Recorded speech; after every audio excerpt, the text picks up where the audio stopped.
الحمدللہ رب العالمین والعاقبۃ للمتقین والصلاۃ والسلام علی رسولہ النبی الکریم رب یسر ولا تعسر وتمم بالخیر وبک نستعین۔ الحمدللہ رب العالمین۔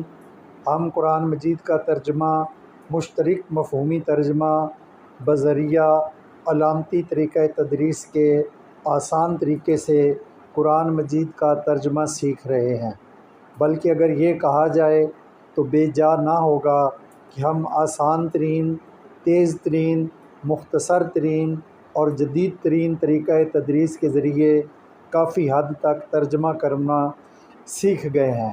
اس طریقہ تدریس کے ذریعے مختلف ویڈیو کلپس اور گروپ میں پول سیشن میں سوال و جواب کے ذریعے ہم نے نماز کا ترجمہ کرنا سیکھ لیا ہے۔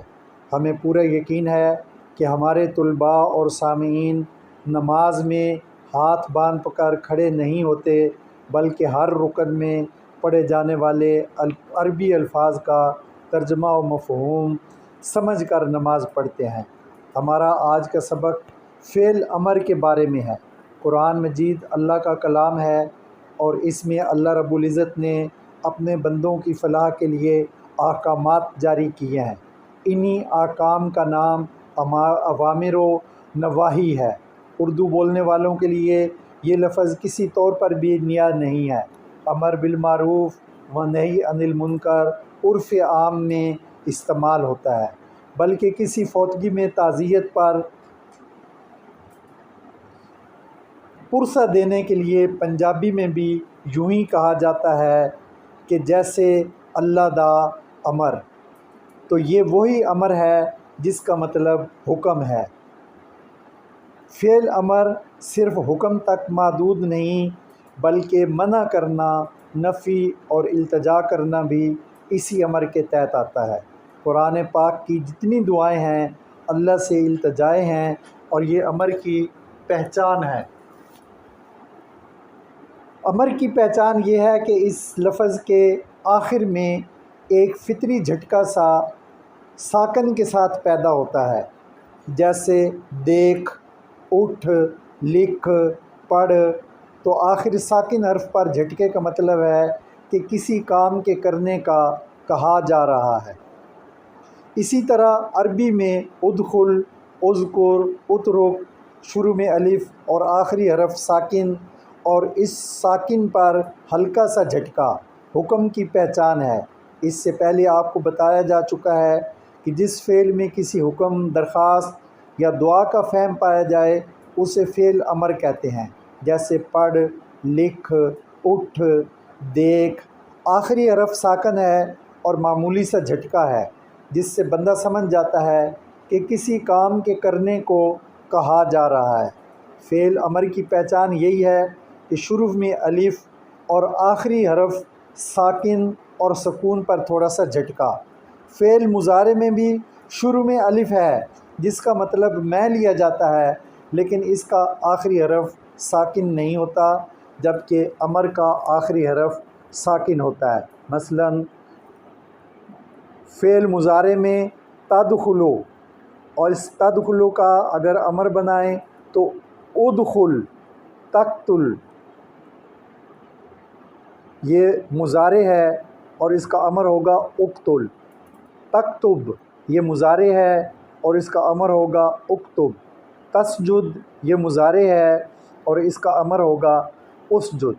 اگر فعل مضارع کی علامت تے کے بعد پہلا حرف ساکن ہو اور دوسرے حرف پر پیش ہو، جیسے تدخل، تو علامت مضارع گرا کر شروع میں پیش والا الف لا کر آخری حرف کو ساکن کر دینے سے یہ فعل امر بن جاتا ہے۔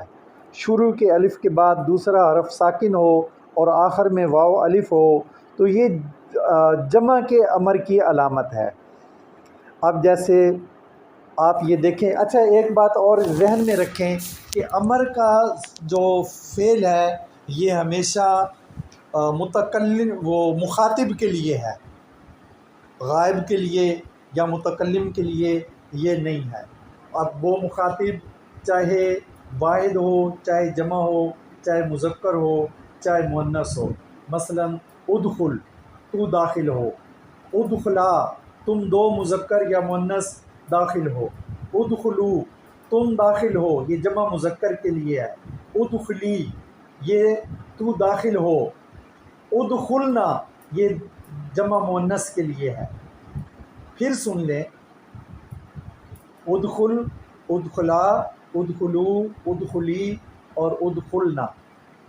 ادخل یہ تو داخل ہو، واحد مذکر، ادخلا تم دو مذکر ہوں یا مؤنث ہوں، ادخلو یہ صرف جمع مذکر کے لیے ہے، اور ادخلی یہ صرف واحد مؤنث کے لیے ہے، اور ادخلنا یہ جو ہے یہ جمع مؤنث کے لیے ہے۔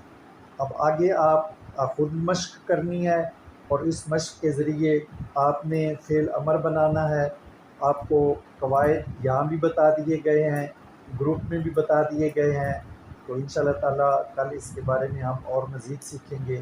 اللہ جل شانہ ہمیں فہم عطا فرمائے، اور آگے لوگوں کو بتانے کی، سمجھانے کی اور ترجمے کو آسان کر کے پیش کرنے کی ہمیں توفیق عطا فرمائے، تاکہ ہمارے دیے سے دیا جلے، چراغ سے چراغ روشن ہو۔ اس کے لیے آپ ہماری جتنی ویڈیوز ہیں ان کو خود بار بار سنیں، غور سے اوروں کو سنائیں، شیئر کریں، ہماری ویڈیوز کو لائک کریں، اور ہمارے چینل کو سبسکرائب کریں، تاکہ ہماری ہر کلپ آنے والا آپ کو خود بخود پہنچ جائے، ہمیں آپ کو شیئر نہ کرنا پڑے، اور اوروں کو اس میں شامل کریں۔ وما علینا الا البلاغ المبین۔ سبحان ربک رب العزۃ عما یصفون وسلام علی المرسلین والحمد للہ رب العالمین۔ السلام علیکم ورحمۃ اللہ وبرکاتہ۔